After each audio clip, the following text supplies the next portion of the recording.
জানাই good morning. তো আমি আরও একটা নিয়ে চলে এসেছি নিউ ব্লগ ভিডিও। তো আমরা সকাল সকাল কোথায় যাচ্ছি সেটাই তোমাদের বলবো। এই ভিডিওটা সপ্তমীর দিনকে করা হয়েছিল, তো আমি এডিট করতে আর ছাড়তে দেরি হয়ে গেল। তো আমরা চলে এলাম এখন বর্ধমান স্টেশনে। বর্ধমান স্টেশন থেকে সোজা একদম স্টেশনটা ট্রেনটা কোনো দিন দাঁড়ায়নি কোথাও, ট্রেনটা উড়ে উড়ে চলে এলো, পুরো একদম কলকাতায় এসে দাঁড়ালো। তো আমরা কলকাতায় এসেছি।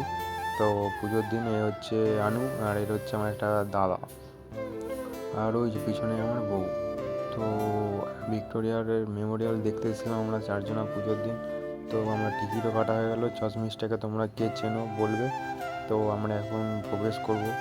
তো লাইন ছিল দেখলাম কিছুক্ষণ আগে, তো লাইনটা কেটে গেছে। তো দেখা যাক, আমরা এখন প্রবেশ করছি। তোমরা ভিডিওটা দেখতে থাকো। তো ভেতরে ঢুকলাম, দেখলাম এই নিচে এত পাথর যে কোথা থেকে জোগাড় করেছে কে জানে। তো তারপরে প্রচণ্ড রোদ ছিল, আর রোদে তাকানোই যাচ্ছিল না, এত রোদ ছিল। তারপরে এই যে রোদের জন্য মুখ চোখ লুকাচ্ছে। সামনে গিয়েও দেখলাম যে জিনিসটা অনেকই প্রাচীন বা অনেকই পুরনো দিনের।